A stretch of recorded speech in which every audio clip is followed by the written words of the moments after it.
Welcome back to the Investor Professor podcast. This is Dr. Ryan Peckham, and this is episode 83. On today's podcast, of course, we're going to discuss what's went on in the market this past week. How's the year going? We'll discuss what's coming up. But more importantly, the main topic of today's episode is going to be self-talk. How do you talk to yourself? What are the things you think about? How does it impact your ability to reach your hopes and dreams and goals? And what can you do to kind of help yourself along in this area? It's not something that a lot of people talk about, and it's been on my mind recently. So I hope you'll join me. Get your mind right. Let's get to work.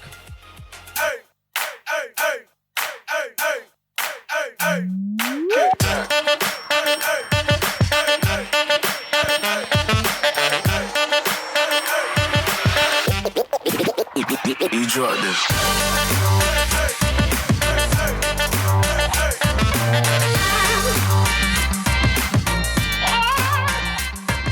Well, welcome back to the show, everybody. As I always say, I appreciate you being here. Let's discuss some of the market news of the day. Man, the index is having a great start to January. Need to knock on wood and not curse this, but things are looking a lot different than they were a month ago. NASDAQ's already up 11% for the year. Can you believe that? The NASDAQ is up 11% since the start of January. S&P 500 up 6%. So definitely starting off on a really strong note. And you look at some of the companies this past week that reported earnings. One of the main ones, if you look at Tesla, just to give you perspective here, Tesla last Monday was $136 a share. To yesterday, it closed at $179, pretty close to $179. And you just look at that and you go, wow, Tesla had good earnings. They had even better orders. And so, if you used the distraction of Elon Musk and Twitter, you're doing quite well. This past week it was up 30%, but you could have bought January 6th. You could have gotten Tesla at 106 a share. And so I'm sure there's some short selling or short covering going on here, which is people who bet against the stock. All of a sudden the stock doesn't fall and they have to start accumulating shares to kind of cover their losses from betting against it. And so this is going to be a big week for the market. We have the likes of Amazon and Apple and Google and some of the real big, important tech companies are going to start reporting their earnings. But, you look, American Express, good earnings. Capital One, good earnings. Intel is not good earnings. They're not doing well. And so, but for the most part, the earnings aren't too bad. What is kind of getting a little nervous is the guidance on how things are going to look going forward. So, for instance, Microsoft came out with their earnings this week. They were okay. They didn't have very good guidance. They say that October was a good month for them. November, things started to slow down. December, even more so. And January's looking even worse. And so that means, the Fed's interest rate hikes are working as far as slowing the economy down, slowing consumers' purchases down. Now you got to remember with Microsoft, a lot of that is, a lot of people bought computers between 2000, 2001, expecting to work from home for basically forever. And so there's a lot of front loading going on with people making those purchases up front. So there is a little bit of lag there. But, for the most part, the economy looks strong. The Fed is going to have their meeting this week at the end of the week, or I think so, midweek or so. And so the expectation is that they're going to raise interest rates 25 basis points. That is the expectation. The market kind of has that baked in. Of course, the commentary from Jay Powell is going to be important like it has been for the last year. But it looks like, things are... more people are thinking about there being a soft landing. Now, we have moved a lot. As far as moving up, we've had a nice little rebound here. And so you have to worry about investors will take profits, maybe pull some of that back. But, at some point you're going to have investors that sold off. They're keeping their money on the sidelines. They're going to start feeling like they missed it. That FOMO that we've had, there's going to be investors that start putting that money back to work, because now all the investors start worrying about, oh man, am I going to miss the bottom? Did I miss the bottom? I got to get back in. And so you'll start having people who kind of rush in. And so again, here we teach about education, learning about the market, learning about how things work, and, really, discussing discipline and staying steady and consistent and investing in good times, bad times.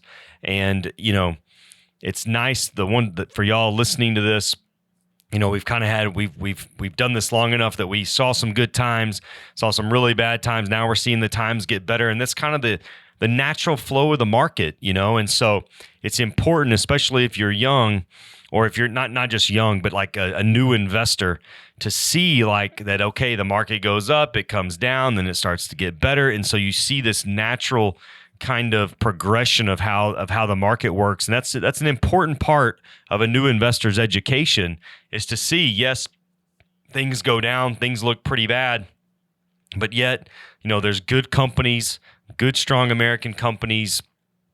They're not trying to lose money. They're trying to do things well. And so you have to kind of believe in something, and you're investing in companies doing well over time, not just doing well over a 6-month period of time. And so that is a very important lesson for new and young investors to think about, learn about, and really, when you see it for the first time, or you live through it, you get a valuable education in knowing that, okay, this is going to happen again. And at that point, I need to make sure I'm taking advantage of being able to buy companies lower. And so if you're really somebody who, I'll stick with the same example, if you're really a fan of Tesla, a year ago, still, you could have, March 28 of last year was the high, was 361. Now we're at 177, right? So, I mean, you obviously are getting a better value today than you would have been last year. And so the interesting thing, or just something to point out, is anchoring bias. So anchoring bias is you do something, you invest or don't invest based on a price. So if you're anchored to the price where I just told you that you could have gotten into Tesla at 106, and now you think you missed it because it's at 177, versus me telling you, okay, well, last year it was 361. So compared to 361, it seems cheap. Compared to 106, it seems expensive. So don't let, kind of your thought process on that dictate your behavior too much. I mean, it's not, there are plenty of investors out there that have not gotten into a stock because it moved up from where they thought they could have gotten in it, and they're anchored to that price point, and then they missed out on a great future because they're mad that they missed like the first couple points of the rally. And you'll see that happen with, if October really was the low for this bear market, you'll see investors who are kind of anchored to those prices. So you have to be disciplined and not really allow yourself to fall into that trap. So this week, kind of our main topic, I want to discuss self-talk. And it's something that's been on my mind. I don't even know if I'm the right person to discuss this. I don't have any real expertise in this area. I just know how important it's been in my own life. And I've just had some discussions this past week with people. And so I wanted to bring this up, which is, how do you talk to yourself? How do you ensure that you're giving yourself, enough, not criticism, but that you're holding yourself accountable without being mean to yourself, and that you're giving yourself the right motivation to help you get through tough parts of your life or different seasons of your life? And so there's some books that are out there that are really good. Some of the most notable ones are Think and Grow Rich, books of that nature. But, you spend most of the time with yourself. And so learning how to hold yourself accountable without being mean, keeping yourself motivated, is something that you have to practice. You have to practice feeding yourself good thoughts, having positive thoughts, thinking about your goals, thinking about, where you want to see yourself in 3 to 5 years. And so I thought it might be a little helpful. And I think that for me to just kind of share what I do, but also to let you know that this is not something that you kind of figure it out, and then it all of a sudden you're good for the forever. I mean, it's something I struggle with on occasion. Last year, man, I mean, like last year with the market, I've said on this podcast, it's like a Mike Tyson punch to the face every single day when the market's dropping and every idea I come up with doesn't seem to work. It doesn't stop the pain in the portfolios that I'm managing and, managing expectations of people. And I mean, it's not an easy thing to do. And so you have things like imposter syndrome, and you're sitting there going, man, I've studied this my whole life. And do I really know what I'm doing? I mean, those are kind of the thoughts that come in, and, you're always going to have these negative thoughts come in, but how do you kind of prepare your mind to where they don't overtake, your thoughts on a daily basis, minute by minute basis? And so for me, when I set goals, when I really sit down and think about what are my goals, business-wise, professionally, maybe physically, my personal goals, whatever those are, and I have a good thought process. And I'm like, okay, this is a goal that I have. I want to commit to it. Well, later on, it's easy for us to go, oh, like, I know I said I was going to do this, but I could miss today. And that's where you have to tell yourself, nope, the deal has been made. We made the deal, when we set this goal. This is not a good enough excuse for us to miss a day. For example, month of January, my physical fitness goal has been to run 6 miles every other day with 100 push-ups. So every other day this past month, 6 miles, 100 push-ups. So that deal is made. And I might not want to do it, but I'm physically capable. I have nothing going wrong that makes it to where I can't do it. And just because my mind says, man, I don't want to do that today. Sorry, the deal was made, and we got to hold ourselves accountable. And so, there is a point where you have to hold yourself accountable. You have to say, deal was made. This is what we're doing. Right? It's the same thing on my study goals. Like, deal was made. You knew when you committed that you were going to have to, keep this going, and there were going to be times you didn't want to do it. Now, holding yourself accountable is much different than just being mean to yourself. There are times where people can be really down on themselves, and sometimes we don't give ourselves enough grace if we really going through things. There's people that are losing their jobs. There's family members that they're losing. There's things going on that, are above and beyond just kind of regular life stuff where you feel down. And there's people who, when you start having kids, young kids, I remember like having young kids, moms not giving themselves a break, not feeling like they're doing a good job. And sometimes we just need a little help from somebody that says, hey, I know you're working hard. I know this isn't easy. Keep it up. Things are going to get better. And so, but having these kind of conversations with yourself and seeing yourself visualizing where you want to be, right? Like where you want to be. So when I'm studying for a degree, or when I was, I would visualize myself walking across stage. I would visualize, even today, studying for the CFA exam, which I am like, that I know I'd study finance all the time, but that's a big, scary goal to me because I am not a good standardized test taker. Like I am not. Degrees are more a body of work, not just passing a 1-day, 5-hour exam.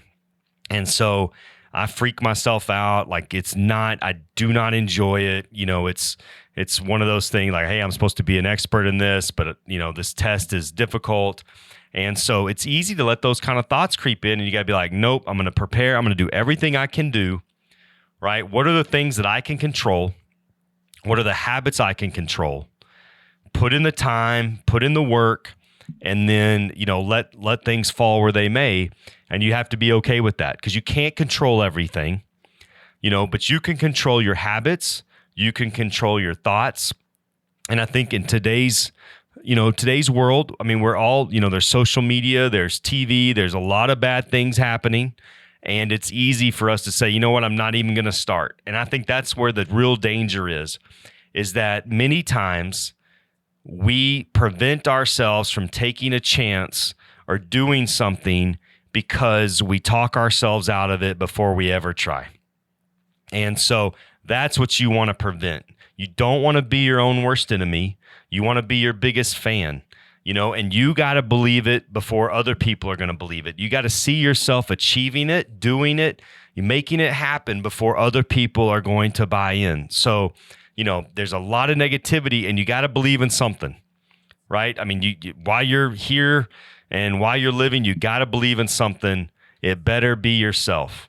Bet on yourself. We talk about investing in yourself, right? The greatest investment you'll make is yourself. And so I know there's many listeners of this podcast that have set one of their goals this year to be pay themselves first, right? You're the one doing the work. Pay yourself first. Are you paying, when you get paid, are you putting money back for you? You're the one doing the work. Put the money back for you, right? Hold yourself accountable to that. And so, but it is something that you have to be proactive about.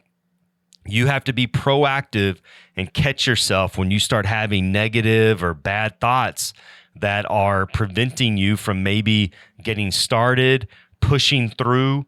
When we start doing something new, we have a lot of enthusiasm and motivation in the beginning, and then all of a sudden that kind of wanes a little bit, and you gotta be willing to push through that hard time. And that's the part that really separates people, so that later on, when you can kind of see that goal, you get closer and closer, then it becomes easier to achieve.